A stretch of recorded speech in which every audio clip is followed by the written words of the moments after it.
directly to us and MOBA trainer developers. So big shout out to them. We'll hear from them later. Game 2 draft, though. Kman, it looks like we've changed up some of our ban priorities as we have not taken a jungler off the board on either side through 4 bans.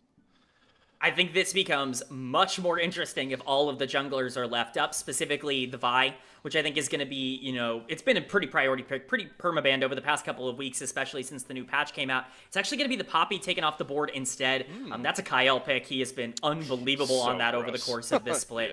It's been ridiculous to see him play that, but opting instead to take away the Roamer in the Galio. I'm interested by that because I think a lot of people would consider Ryze to be a slightly higher priority in that same little bracket, but it's the Galio for Shanks, and like we said, the Vi no jungle bans. Definitely kind of been, no jungle bans, and so if you do want to go for something aggressive, like Vi, as we called out, something that's been highly prioritized by every team, then you've got a ton of options, and we see some playmaking coming out. Here we go, though, so you get the Nico. I love this term from AL. You could tell that they were fine giving up junglers for 2 reasons. One, they believe something like the Nico is going to come through, so now you're going to get an easy Kalista lock-in for Hope. That's going to be the R3. And Tarzan, his new favorite jungler, I feel like, ever since the changes have come across. He likes the Pantheon no matter what the jungle matchup is on the other side. But TT's quick response here, Kman, is an aggressive bottom lane of their own. And is it enough to scare Hope off what I feel like is an automatic Kalista pick, but Ezreal gets locked through.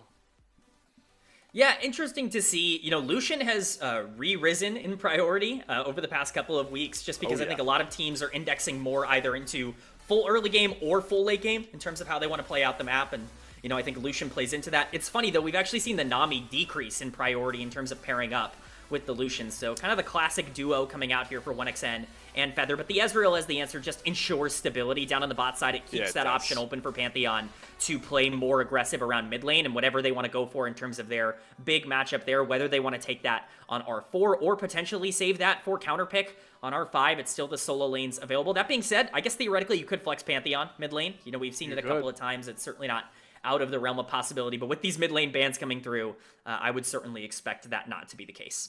So SeTab going to be the unfortunate receiver of some of these bans. Like this approach from AL, let's just knock down Vi pairings. So let's take away the Ahri. That's the clear one. You could just take away the Ryze as well. It doesn't pair the best with Vi, but you talk about playing the map as much as possible and SeTab's comfortable champion pools. Nope, the Ryze won't get the ban sets. The Orianna, just classic Vi pairings. And on the flip side, you take away Shanks. Very comfortable on the Azir. Maybe this is where the Ryze ban comes across. No, it's the Ornn. Yeah, I like taking away like the premier tank left on the top side just to keep that from being a little bit of a safe pick with especially all the aggression that you're putting in. But again, we talked about it opens the door for some aggressive picks. The wheel. What's Flandre going to play? I can't quite see. Vladimir. Yeah. Oh my God, not again. Ooh. Please don't make me watch. Yeah, no. It was so bad. It was so bad. I can't relive it. Yeah, we can't go through it again. You know, that's all right. I understand. It's going to be the Ryze for Shanks, as we called out. The double global coming in, which has just become the popular pairing with Pantheon. We've seen the Talia kind of be the #1 option in that regard, but Ryze also functions in a very similar manner in terms of being able to create the same kind of early opportunities. And this is what we were talking about with the Pantheon being the early priority coming in, is just that it creates the opportunity to play through mid lane, and that's exactly what they'll do. But SeTab going to answer with an aggressive mid laner of his own. At least I imagine this will be SeTab on the Aurora. Yeah, SeTab did play a really good Aurora in the one-game win TT took off of IG, so do like that pickup. If this Jace comes through, there is a funny little scenario where you could actually double flex if you wanted to. I don't know about Hoya's Aurora top. That's actually more up Flandre's lane, but SeTab does play a mean Jace himself in the mid lane, pulled that one out in split 1. Nonetheless, they're going to round out an interesting comp. I know Jace is very powerful, but definitely doesn't fit the bill that the rest of this TT comp drafts into, I feel like. Yeah, I feel like they saw AL draft an early game comp last game and then win through tempo and just said, like, what if we just pick a bunch of champions who can fight early and just kind of go from there? Oh my God. All right, I don't think that was on the wheel. Can we go back to the wheel? I want to see. There's no way a Flandre Nass is. Oh boy, I'm scared because this pick at face value could turbo it this lane.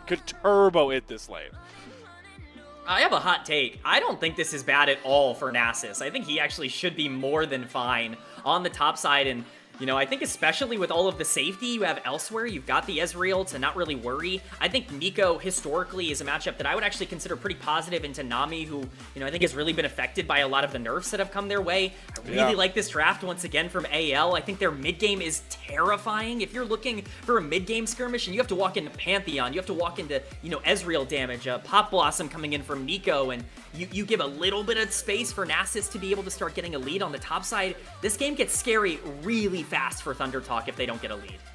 ThunderTalk, though, have definitely confidently drafted themselves into trying to compete in the very state of the game that they floundered first time round against AL. They've got the Lucianami lane. Level 6s come along for SeTab and XiaoHuanGren. This Vi Aurora can be very impactful on the map, and you do have a very big lane to play through. Hoya versus Flandre, Jace versus Nasus. This matchup can go just like the solo queue games. You rarely see the Nasus get marked into Jace. This is a big test for a TT team that we're looking to continue to carry that momentum through, Kman. After their first series win in so much time, can they take a game off of anyone's Legends, a team that has been so dominating when they're confident in the first few phases of the game? I'm nervously excited for this one for TT. Yeah, I mean, it's in their hands. The pressure is in their hands. If they can get that lead early, especially if XiaoHuanGren, who we've been highlighting, can really get that early lead on Vi, it's going to create something more interesting. So we let a big crop of Jaios ring on through. Most of those for anyone's Legend is you can look at the best jersey to buy there for an AL fan. Kael, my GOAT, on the Neeko. Very excited to see. I feel like I may be in a Groundhog Day. Am I watching the exact same level 1 rotation here from AL for Tarzan? This is the exact same as what they did last game. Yeah, this is actually almost entirely identical. The only difference is that the Vi is actually going to be starting on red on the other side here. So XiaoHuanGren will actually have a little bit more tempo in the early game from that play, but this is once again a vertical separation coming in from the side of AL, opting into it. Flandre walking into Hoya, though. Okay, well, Nasus is going to have a rough lane already. Just gets worse and worse for Flandre. This Hoya is going to continue to get as much poke. That's 2 grass stacks for Hoya. And another wrinkle, as you called out, XiaoHuanGren is going to be a bit quicker to this vert jungle. And with 2 junglers that definitely have the ability to create gank windows once they're level 3, I'm curious what the pathing looks like for both of these guys compared to last game. Yeah, I'm really going to be watching Tarzan in the early game here on the Pantheon.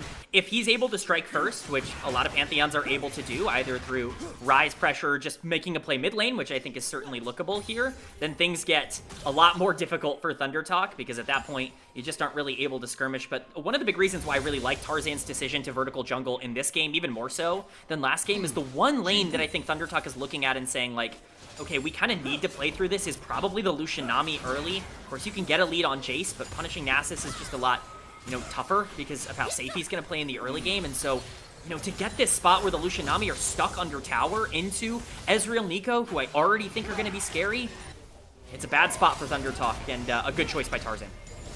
I was curious, like, are we just repeating game 1 strats for AL? He was like looking down that same dive that kicked off the action last time round. As OneXN does get caught dashing a bit far forward. Both teams expel their heals. One to get a bit of a speed up for more trading, the other just to save OneXN. That is about as apt a tale of this bottom lane matchup through the series so far. Yeah, I mean, early trades here are going to favor, you would think, the Lucianami in terms of how things go. But again, because of Tarzan, creating that vertical opportunity, it's just so difficult for ThunderTalk to actually play aggressive in any of these trades. They have to hope and pray for a mistake. We see Hoya dominating these first couple of levels, which is what you would expect. Yeah, I got distracted by the awesome historian graphic we got on the bottom there.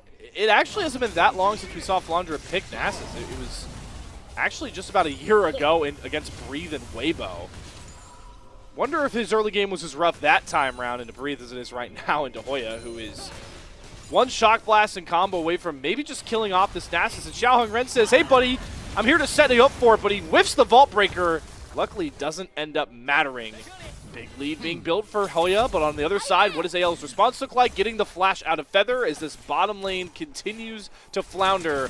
And 1xN, you are not allowed to approach your turret. He's going to dash back over there. The wave has been cut down as well. The wave's crashing. But they have another one coming across here. Does Tarzan make the call to reload on this dive? 1xN has cleanse for any stuns coming across. And they're going to force the TP out of Hoya. And AL take that as a win of their own and will exit back towards the river. Yeah, it's kill for pressure on the bot side of the map. I think that that's generally fine for AL, but it's a nice play by ThunderTalk. Again, Flandre just getting abused on the top side of the map in terms of how that's going so far. Not that you would expect anything entirely different. I think things get a little easier for Nasus the moment he starts to get a couple of items on him, some armor stacking for him, but it's Tarzan looking a little bit more aggressive than maybe, I expected to see early. I was interested to see if that dragon priority was going to be what he was doing a lot of this for, but once again, just on spawn, taking those raptors and now looking mid. All right, SeTab, gonna burn the flash, stun still lands. That's just a mental note for Tarzan to maybe try and revisit. Time to play a fun game of counting everybody. SeTab, you just watch a cannon minion go down just seconds ago, but instead he eats the Tangle Barb, and Shanks does not allow him to escape this time. So kill found for the AL mid laner. Count your minions, everybody. SeTab not passing the vibes check on the Nico, ends up falling in the mid lane, but it's just another example of Kael just being so proactive on the map, even early on this Nico. That's the big advantage that you get from this vertical jungle opportunity, is that Kael is able to move around anywhere you want because you're winning the 2v2, and Nico already is going to have more, pressure in a lot of these exchanges than something like Nami will. So be on the lookout for that to continue to happen for AL. As we see the replay here, burning that flash early is already a big win because it allows Shanks to move around on the map, but Kael, look, there's the real one. Again, you see it. He just took the real cannon minion. You know there isn't going to be another one this early in the game, man. Oh, that's what stings. Is we almost had both cannon minions at the same time in the shot. Yeah, and now we're seeing another exchange on the bot side, and Feather and 1xN are both getting dangerously low for Tarzan as this wave is getting close to crashing. Oh, and look at Shanks. Gets the Realm Warp as well. This could be a 4v2 before 1xN and Feather even know it. They're trying to back away from the turret. Tarzan initiates with the first stun, knowing Feather has no flash. Great bubble from Feather, but it just doesn't matter. Tarzan gets it done all on his own. Yeah, it turns out to just be a solo kill for Tarzan, and once again, you just got to give this guy so much credit. I know we talk about it all the time, but the proactivity. XiaoHuanGren, though, looking to potentially try and activate himself on the top side, equalize the play. All right, Flandre drops the ultimate, goes into big dog mentality. Hoya gonna wait it out. XiaoHuanGren gonna re-engage though with the cease and desist, but Flandre is just not taking enough damage, and this time forces a trade, which gives even more credence towards AL's snowball of an early game. This is what I was referring to earlier when I said that I don't think this lane is nearly as clear-cut as people think it is. It's really tough to punish the Nasus once he hits level 6. You are able to get another kill onto Hoya on the top side, but you're going to have to trade XiaoHuanGren's life for it, which is really not a great turn of events. It's more pressure on the map once again for Tarzan to really set up wherever he wants to set up. 30 seconds are going to be on the grubs. Dragon has been available for a little while, and all of the gold lead you're looking at for ThunderTalk is going to be on that Jace, and you're just going to have to hope that you're going to be able to get him out on the map. As you look at the two richest members on the map, well, now it's going to actually be Tarzan.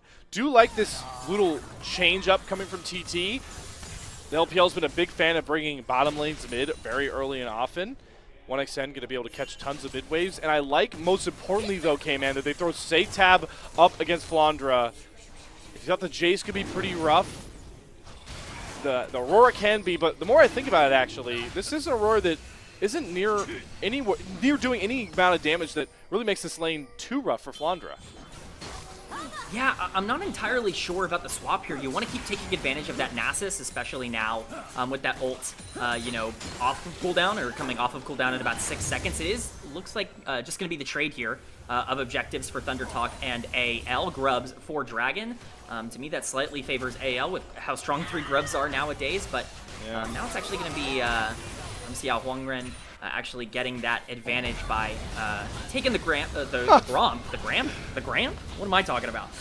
Maybe it's Grandpa Gromp, the way he moves so slow. trying to kill Yeah, off there you XiaoHuanGren. go. Flandre really trying to make it a credence on XiaoHuanGren, even steal away any of these minions as Kael flashes after Feather for the Tangle Bar. Double bubble though from Feather. Will not bail him out. This guy's been locked in on these bubbles from Global Ultimates, but pays the Enchanter tax once more. Yeah, I was pretty critical of the Nami pick in draft. Unfortunately, that's kind of come to fruition. Even with Feather playing some of these fights well, it's just difficult for that champion to be able to survive all of the onslaught of pressure that's being put on by AL on the other side. It's another really nice play utilizing that ultimate coming in from Tarzan to just keep pressure in. But the teleport coming in, potentially another dive from Flandre? Flandre goes big dog mode, maybe just to safely get some of this minion wave. Flandre just does not care about taking damage right now. All he knows is stacks. They cannot kill him. He survives again, and they lose the turret race too, Kman. Yeah, I'm confused by the play, to be entirely honest. It feels like a lot invested, and I felt like Flandre might have popped ult too early there, but now no longer the ult on that side. All right, and this time the dive looks a lot cleaner. You get the full Vi combo across. You get a third kill onto Hoya, who is in rare territory. We talked a lot about TT's struggles and how Hoya has been at the center of a lot of that attention because he just cannot ever find leads out of lane. And right now, 3-0 on this Jace, has the highest gold lead of anybody on the map. He'll be able to continue to really dictate tempo on this side lane. Yeah, I think it's worth noting that, yes, Hoya does have 3 kills, and that's important, but the big lead here to me is bot lane. Like, Hoya, so much pressure put in as he duels a little bit with Shanks. I don't imagine too much is going to come out of this, but so much energy and pressure put in for ThunderTalk to get this Jace ahead, and yet you're looking at basically an equal lead for Hope on the other side in terms of how that bot lane matchup is going purely based off of the CS lead he's been able to generate for himself off that vertical jungle that Tarzan created, and that's created a gold lead for AL because of Tarzan's active play. So, you know, Jace is really the power point on the map for ThunderTalk. You talked about how it's rare for him to come out of lane with a lead. Well, he's got to do something with it because a lot of the rest of this mid game is going to be in his hands. We'll see how well he can try and join a lot of these skirmishes, knowing the TT also have had their fair share of struggles dropping waves to try and react to plays made by enemy teams. As you can already see on the map that Hoya was thinking about roaming over to mid to link up with his team, looking to make a potential play around Shanks, but has to answer the top wave shoved in by Flandre. First item breakpoints are to the advantage currently of ThunderTalk, thanks to that Youmuu's rush coming across from Hoya. So you've got Sunder Sky and both junglers, and the Youmuu's would like to see XiaoHuanGren continue to lean on those item spikes and look for picks around this Jace going forward. I mean, that's the game plan, is you've got to play around this Jace. Everywhere else on the map right now is just going to be a little bit more difficult to play through, not only because Pantheon can answer almost anything else a lot easier, but because, you know, Shanks can do the same. If you try and target mid lane, it's going to be difficult to really fully collapse there, not to mention Ryze is actually pretty scary right now, and even before, you know, he ends up finishing that Roa. Right. I say that as they do try to collapse onto Shanks, but Tarzan is here, and so is Kael. Oh, no. Oh no. Okay, guys, we can't miscount this minion. It's running away from the wave. Okay, but here comes the Grand Starfall. Bubble doesn't land, but Tarzan's ult does fall pretty flat.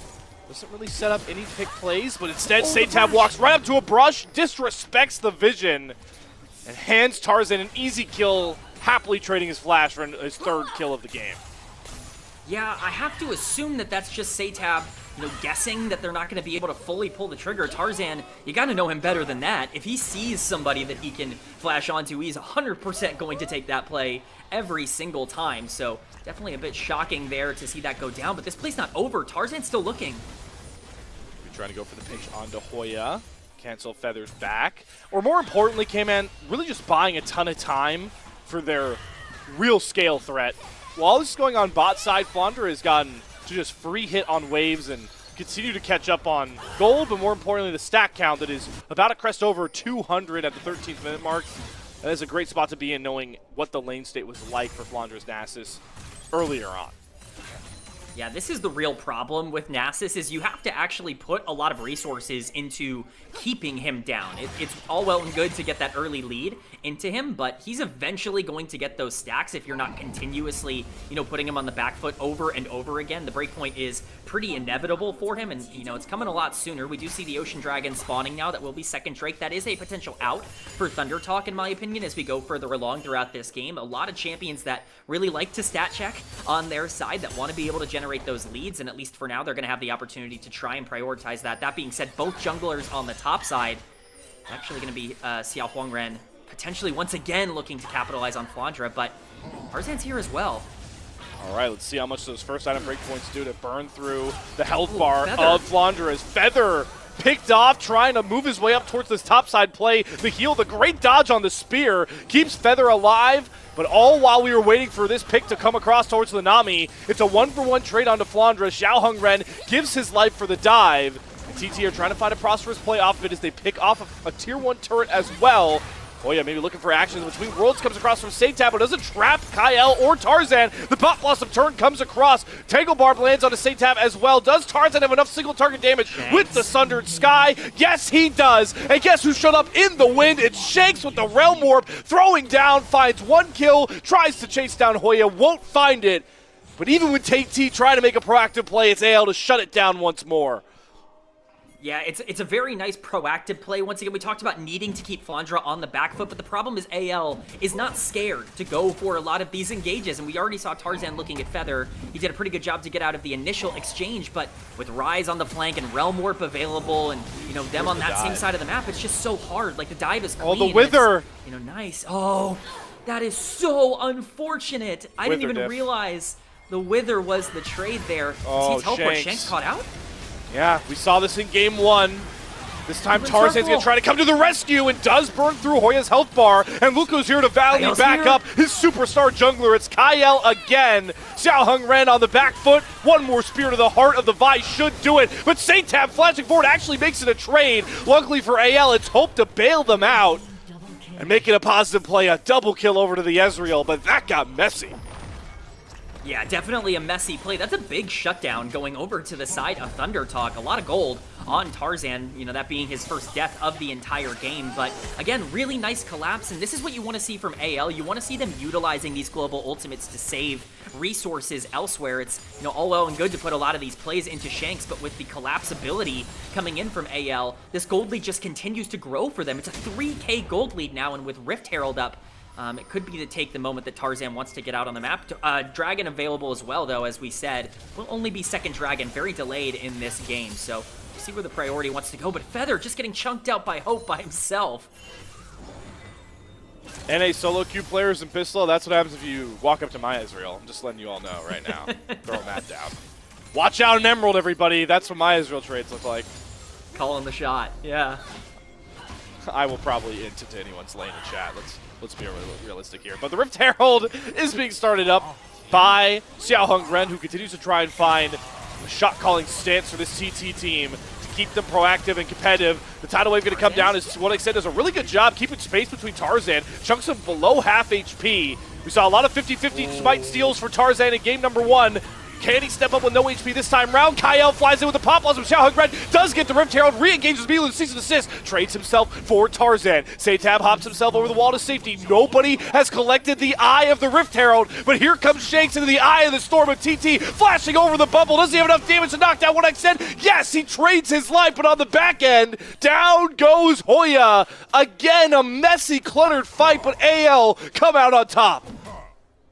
It's actually really well played by ThunderTalk for a majority of that fight, at least the start of it. 1xN with some unbelievable positioning on the Lucian. Has to burn his cleanse early because of the Pantheon stun, but chunks out Tarzan for his entire health bar, denies the Rift Herald. We would obviously hope for a bit more here, but we see it. Unfortunately, gets caught by the Shanks root, and that really chunks him out for too much for him to ever be able to participate in the rest of this fight. From this point onwards, you're just hoping that SeTab on the back end can do enough damage, and honestly, it comes pretty darn close for this Aurora to be able to turn things, but with Hoya and 1xN both chunked out at this point, AL is pretty effortlessly going to be able to walk forward, and Shanks with a very aggressive flash 1v2 to just make sure he can secure one of those kills. Again, it is messy, it's back and forth, but AL with a very minor lead once again. And quietly, Hope on the cleanup crew has really come into his own by this point. 4-0 on the Ezreal. Big first power spike that makes this champion such high priority is that Moramana coming across. He just got a couple of autos to bring that one home.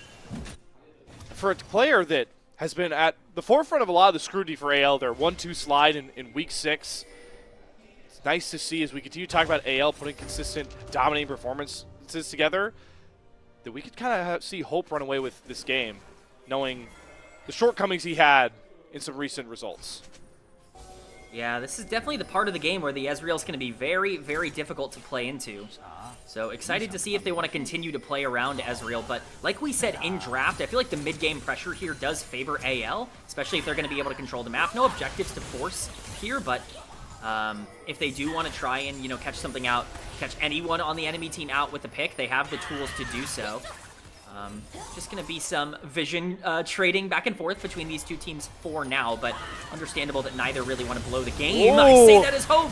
Hope gets completely rattled by the cease and desist, but the arcane shift gets him back out to safety. XiaoHuanGren does not escape Tarzan's might as he follows him over the wall and slams him down. SeTab's heroics are just far too late. All he finds is a kill onto Kael. Another multi-kill fight for Hope on the Ezreal. I was just in the process of saying that I don't think it really benefits anybody to go for a lot of these exchanges, despite what XiaoHuanGren was posturing for in that fight on the Vi, and yet they go for it. They try to catch out Hope, but this is why you pick the Ezreal. He can just arcane shift himself to safety and keep himself out of harm's way, and the counter engage is real. SeTab going into trade 1-for-1 at the end, but I feel like that's hugely negative. It leaves AL all the opportunity in the world to go now and take this Otacon, which they're going to have full priority on, and this thing's going to be gone. Two-man, Tarzan and Shanks. Otacon with ease, and quietly as we watch the replay of this fight, I'll hold my point on the Flandre. They do almost have enough damage to find that kill onto Hope. It takes a lot to keep them up, but if you don't get that kill onto the Ezreal, the rest of this fight looks so rough. Yeah, I mean, even if you do get the kill on the Ezreal, I'm sure you're going to be trading at least a little bit in that exchange, but you're right. Without the kill on the Ezreal, it becomes pretty disastrous for ThunderTalk, and now you're looking at a gold lead that is getting bigger for AL, and I would argue that their tools are a little bit more consistent. The Nasus has gotten a lot of time to start scaling into the late game. The Rise isn't exactly going to get easier to deal with as we get further along, and if, you know, Kael can really create some big opportunities on the Nico, it's going to be a problem for ThunderTalk, though they do still have some damage here. As much as we like to talk about Jace and Lucian being early game champs, there is the potential for some nice positioning and, you know, some front-to-back team fighting to still be positive if SeTab can get on the backline. Yeah, SeTab's 2-item spike is full damage built with the Shadow Flame and the Ludens. And this Lucian from 1xN has been staying competitive in farm, and with the E-Arc and dash for days, doesn't have to worry about mana. But what have you heard about a Nasus flank? I really want to see somebody jump on 1xN just because they had the Wither on him. The #1 enemy of AD carry players is the W of Nasus. Yeah, I mean, there is no more tilting ability in the game than being withered mid-team fight. It's just the way that it goes. Maybe Teemo Blind, that's really the only one I can think of. But, yeah, it's a 90, what is it, a 90% slow and then half your attack speed off Wither alone? I gotta do the research. Yeah, that's right, guys. Play-by-play's doing the research. You heard that, right? You heard it right. You know, picking up for the slack that I have in this cast. I got you, Kman. But I got you.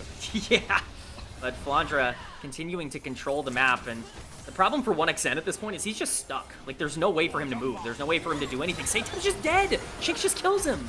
Oh, I mean, the Rise is just so activated by this point. The Seraph's Roa is done. TT might be finished on this mid play without SeTab here. They're going to teleport Hoya in. The Grubs, though, are in the hands of AL, and if you give them a window, they're going to create a big hole in the building. Hoya having to flash away from Tarzan. In goes XiaoHuanGren, throwing caution to the wind. Gets bopped down by Flandre. Shanks does fall to a good calling on the backside for 1xN, who finds a window to dash right into Hope's face. That's 1,000 gold for one shock blast into Hoya's pocket. That's a pretty big mistake from Hope. I'm not going to say that that's a game-changing mistake, but there's a lot to kind of discuss there. He just steps way too far forward. Not only does he eat the shock blast, he eats a couple of tower shots as well. We're going to see this. This is the first play. This is Shanks just, you know, taking a ward, SeTab trying to put him off of it and saying, Shanks being like, no thanks, man. Like, I'm just, I don't have to fear you in any way, shape, or form. I've got so much damage. You have to run from me. But as Hoya ends up getting here, XiaoHuanGren ends up being able to join the fight. Tarzan initiates onto Hoya, but doesn't do nearly enough damage to justify it. They have to use a lot of tools to peel that Vi off the front line, and Shanks is going down. Hope tries to step up. He actually arcane shifts forward, ends up taking a shock blast, a tower shot, and just, it's over-eager, it's greedy from Hope, and it really comes back to bite his team. And that is what really has sold a lot of these games against those higher level Ascend opponents recently for AL. It's exactly what we were worried about. Kman is the mid-game positioning from Shanks and Hope, and that play really just completely showcased our concerns for AL right now. Yeah, and the fighting is not over. Flandre's going to teleport in. This is a very dangerous setup for both of these teams. It is going to be interesting to see. I was a little concerned because Hope was catching the mid-wave that thinks we're going to get initiated, but Dragon started. Clone from the Nico. Going to spot out XiaoHuanGren, trying to get over the wall. Dragon below half HP. The Tangle Barb, half HP XiaoHuanGren. Does he want to dash into Tarzan and Flandre? No. With that chunk, they're going to give away a Dragon that is pretty inconsequential. Just the second one for AL to grab. Good for TT, though, not forcing a fight that we've seen them do so many times. I was going to get real upset if ThunderTalk forced a fight there. I was going to start getting a little bit antsy in terms of how they're playing the game, because there's just no reason to sell the game over second Dragon, especially 25 minutes into the game, but they are able to hold themselves there. They were just looking for AL to overextend, which they do not do. Overall, again, inconsequential, but really the big objective now is going to be that Baron spawning up right now, and that's going to be the dance for AL. If they're going to be able to prioritize that, that's big. Are we sure that's the main priority? Because it seems like this mid-tier 1 turn is what everybody wants. The Between Worlds, though, gets Kael caught. 1xN able to step up for 1 kill, but now they get XiaoHuanGren off to the side. One member dropping on both sides, with the solo lanes actually being down for TT makes this fight really hard to do with a low-range Lucian. 1xN has to be really careful about his dashes, and Shanks buying so much space, forcing Feather to flash away from him. XiaoHuanGren, 1xN, and Feather are going to watch their tower crumble, or do AL have bigger plans on the mind? The True Shot Barrage with the Otacon gets the kill onto Feather. Hope heating up once more. Oh, an absolutely gorgeous ultimate from Hope. Everything you wanted to see there. It actually wasn't really all that bad for ThunderTalk. I was more concerned with AL making that play in that specific close quarters area. I was worried that SeTab was going to have a little bit too much room to operate, and 1xN's positioning was solid, but once again, it just doesn't matter. Right now, AL have way too big of a lead, and they're starting to get even more online. The only gold difference that you have in your favor, if you're ThunderTalk, is that Jace, who has become significantly less useful as this game has gone along. As we can see, Flandre just eating that damage now from the shock blasts, and it's just hard to imagine a world. Yeah, it's hard to imagine a world where ThunderTalk can fight. Look at the solo. I mean, look at the level differences right now. Alone is what's really concerning. In the solo lanes, 3 levels mid. That is insane to think about. It's unreal, and give a lot of credit to Shanks. He's been unbelievable in a side lane throughout this entire game. He's been really fun to watch, and he's playing really aggressive on the front line. As Rise, he can kind of afford to do that with the way that AL is structured, but you know, I spoke on it earlier. The Baron Dance is where I expected a lot of the action to come in. I expect that to be where a lot of the vision is denied now for AL, and can ThunderTalk walk up? That's going to be the question. How aggressive do they want to play this? We will see. We talk so much about how good positioning-wise 1xN can be, even in the most scary of scenarios. You've got the IE done on this Lucian. If you can find a way to close the gap onto this Rise, onto this Ezreal, 1xN can do so much work for TT, but you're seeing the vision being toggled by the observers. It's such a guessing game for ThunderTalk to walk anywhere towards this top river. And that's what really sells teams in these games, is when you have to start guessing on these big neutrals. Yeah, that's the problem with AL having full control of the map right now, is just no vision is possible for ThunderTalk consistently. They are eventually going to have to face check this, and they don't really have a good champion to do that. They have no frontline tank to be able to engage. It's going to be XiaoHuanGren. He's going to have to do it, but he's going to get caught. Oh, he's caught in the trap. Kael sends, and look who flies right over the head. It's Tarzan into the fray once more. Shanks blinks behind TT. Shanks is flashing after, looking to send TT home in 2-0 fashion. SeTab and 1xN already at half HP, all scattered to the wayside. 5 strong. AL will turn to the big bad Baron. Again, just highlighting the problem. No vision and no tank. There's no way to walk up on that, and if AL are just going to play aggressive, it's an instant death for the buy. It's a free Baron for AL, and now you're looking at a game where the wave state was already in full control of anyone's legend, and that is going from bad to worse for ThunderTalk. They have to hope and pray that they can hold on for the duration of this Baron, but it's going to be a big, big problem for them, and this game is getting even more out of reach. And look who's just been quietly scaling up while all this action has been going on. Flandre has survived an early game escapade by this point to get up to nearly 600 stacks, has a bounty, he's full tank by this point. You can always get, sometimes you justifiably can get worried about Flandre top lane picks, but this one is really fitting the bill of what AL needs. As XiaoHuanGren once again trying to be proactive, gets caught by a Tangle Barb, Pop Blossom. Kael has been doing that all game long to XiaoHuanGren, tormenting him in his own jungle. That is not the TT jungle anymore. You just can't be there, and that's the case for the rest of ThunderTalk here. 1xN has a chance to get up, but his team doesn't. And the GA saves Tarzan. He won't even fall. Pops back up with the banner. Known in purple marker. Another bubble from Feather, though. Finds its mark onto Shanks, but TT are so low range. How are they going to get anywhere near this rise? Even the Between Worlds doesn't get SeTab a shot at a kill. It's all up AL's lane as they blow through turret after turret. All the while this was going on in the mid lane, Kman, look what Flandre has done with one Nasus ult and a couple of swings of the cleaver.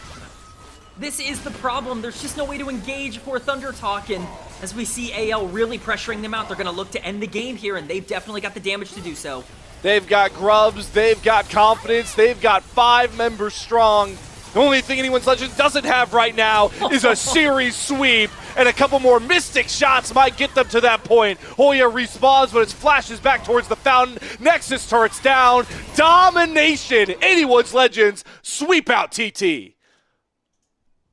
Domination is the apt word. Brilliance coming in from Anyone's Legend. This is the exact kind of series they needed here today to get themselves back on track after what you noted was an up and down week number 6. They needed to feel a lot more comfortable and confident. You wanted confidence here today. They played with some aggression. They played forward. They were not scared at all. You can talk about Shanks frontlining. You can talk about Hope, Arcane shifting into every single fight. It's everything we wanted to see from AL and then some. There were a couple of marketed slip-ups, but yeah, the overall resounding sentiment is that was an angry Anyone's Legends, an Anyone's Legend team that still wants to try and compete for that top seed against top esports. They moved to 11-4, and again, while we always talk about the stars of this roster, and like Tarzan and Kael were great. What really makes this team complete is when Hope and Shanks can bring the punch to those later fights in the spaces that Tarzan and Kael created. And even though this is a 3-11 TT team they did it against, Kman, the takeaway here is that that's the blueprint to success against anybody in the LPL. Yeah, I mean, as it turns out, if you're able to control the map and the tempo, you win the game. And I'm not saying it's always quite that easy, but as it turns out, it makes it a lot easier to play it out. Obviously, we saw some interesting picks coming in, and their scaling was pretty good this game as well. They had a lot of different outs, but really at the end of the day, it's just playing with that understanding that if we're playing the game on our terms and if we're taking our fights, then we're going to be able to really dictate what their advantages are going to be. We're not worried about the Jace getting a ton of kills in a side lane. We know the Nasus is going to get online eventually. If we can get Tarzan and Shanks out on the map, moving on this Pantheon Rise duo, create that action that way, it's going to be in our favor, and we're going to be able to play through that. Anyone's Legend showing the exact blueprint that should scare a lot of other teams in the LPL in a very shaky group Ascend standings. On the flip side here, Kman, for ThunderTalk, what do you take away from this series? Because I know that's a rough question to ask, but 3-12, locked in for the play-ins. What do you really learn from this? I think you learned it's pretty tough to win the game if you're down in gold. I think, especially for ThunderTalk here in Group Ascend, you got to be able to be a little bit more clinical in the early game. They got caught out twice at level 1 with a 4-man invade on the bottom side of the map and these vertical jungle opportunities. You're looking at this draft for ThunderTalk. You're looking at Lucian Nami being the priority point that you want to play through, and that's gone from level 1. There's no way for that to be the option that you have anymore. It's already you playing at a disadvantage, and I think the real real big issue is it just never really felt like jungle was comfortable. Like XiaoHuanGren was, you know, feeling confident in the plays that he was making. He did a good job to capitalize on Flandre on the top side, but he wasn't transitioning that into anything meaningful in the mid game. And especially as we saw in these team fights, was just not really all that effective. They're going to need this jungle position to be more of a positive moving forward if they're going to want a chance to qualify for playoffs. And while you do need to give some credit to XiaoHuanGren for capitalizing on, you know, like the cross-map plays, that's always a big thing to do. You don't want to try and burrow yourself further by reacting to one side of the map. It's what you can get on the other side. You can see now, knowing what the champions we got from Flandre in this series, especially the Nasus build path, that AL were completely comfortable, like, weak-siding Flandre and him being the target XiaoHuanGren, because AL knew that, like, giving up leads to Hoya and maybe XiaoHuanGren wasn't going to be enough for them to topple AL. So great, another point for AL. Great job doing their homework, understanding what the matchup is into this TT team and exploiting it. Yeah, and, you know, I don't want to mince words here, but ThunderTalk has had a lot of trouble playing through Hoya in general already, and so I'm sure AL felt pretty comfortable saying, okay, you want to put all your gold onto Hoya, who's looked a lot, you know, more up and down, we'll say, in the spring split. We're perfectly fine with that. We're going to get gold on Tarzan. We're going to get it on Shanks. We're going to get it on these all-pro caliber players that we know can really capitalize, and then eventually you get to the point where Jace, who's pretty immobile, is pretty capitalized throughout the back half of this game, capitalized on throughout the back half of this game. There's just not really a way for him to affect the map in that kind of way. It's a really, really big positive for AL, and I'm just not sure the priority was in the right direction for ThunderTalk, but it might have been out of their control after that, you know, vertical map swap. And, you know, I think that that's just something that they probably needed to be more prepared for. Looking forward here for both of our teams, AL, they are on, you know, a pretty big week for them. They do play 3 times in our penultimate week, so they'll go into a matchup against NIP and WE. The real thing about this week here for AL is, looking at their slate, this should be 3 comfortable series wins. So it's good to see them start with the right foot forward. You know, Slayer, you saying that has immediately doomed them, as is tradition here in the LPL. But I'm not wrong. I'm not wrong. The moment we talk about comfortable wins and feeling good, that's when things, you know, no comfortable games in the LPL. But I agree. Ninjas in Pajamas, WE, very winnable series for AL. And this is supposed to be the week, I think, where they really start to reassert themselves as one of the best teams, you know, in the entire league. A team that is a huge threat to win the LPL, to represent the region at MSI. And, you know, I think that they are going to get the opportunity to prove that. If they play with the confidence they played today, I think they're going to have a really great shot to do that. I think they have pretty good matchups specifically against both of the teams that they're playing against later on. And, you know, definitely going to be, if they can showcase that early game aggression, definitely going to be in their favor. Let's talk, though, player of the game thoughts here, though, because I think it's kind of hard to figure out our player of the game. I did see some of the early voting. Where's your head at here, Kman, for player of the game? Because, like, stats-wise, like, Hopes is really high up there, but I've got a special pick in mind personally for how this game went. Yeah, I think that there are a couple of great options. I have to look at Kael in terms of how some of these engages went on the Nico. I mean, just awesome stuff. He's such a playmaker, and this is really the problem, is there's so many different playmaking type of champions in the meta right now that can be really productive, that Kael is almost always going to be a nuisance and a threat, but Nico especially is really just something that he feels great on. I would say Hope, you know, makes a lot of sense. I would even consider, you know, Tarzan for some of the early game tempo that he was able to generate on the Pantheon. Yeah. But I would definitely probably lean towards one of the bot lane members here personally. We'll have to see where the pick goes, because I'm on the Kael train. I think he made he just made, like, XiaoHuanGren's life living hell in that late game. You saw in the replay. Like, this guy dashes into a brush because he has to face check. He immediately gets hit with Tangle Barb, and then he's Pop Blossom. He's dead. You go into any of these brushes, it's just immediate CC lockdown from the best support right now in the league. But the name sake himself is going to grab this win. The voters felt like Tarzan, with that early game tempo and, well, just being Tarzan, earns him back-to-back MVPs. He takes both player of the games in the 2-0 sweep of ThunderTalk. You know, I'm not sure it's the direction I would have gone, but I can't be super mad at it. I do understand exactly where they're going through with this. He instantly got them a gigantic lead. I know I've talked about it a couple of times in the postgame here, but that level 1, like splitting the map vertically, was a nightmare for ThunderTalk. They had no real answer to that, and that is Tarzan being able to pressure out the bot lane. I think that was huge for them, but this was a team effort from AL, and I think that that's the encouraging part. You can't really point out 1 or 2 or 3 members that kind of carried them across the finish line. Everyone played well here today for them. So Anyone's Legend does create a bit more space with BLG right on their tail. They'll now get themselves a 2-series buffer right now with a pretty easy part of their schedule coming up as they try and keep the top 2 locked up to top esports and AL, as it's been really all Rumble stage long. It's time to shift further down those standings, though, as we get into the real meat and potatoes of Group Ascend. Our next series coming up is going to be a 6-8 FPX team trying to shake up the upper half of Group Ascend, and NIP seeing if they can separate themselves further from the bottom with ThunderTalk. FPX versus NIP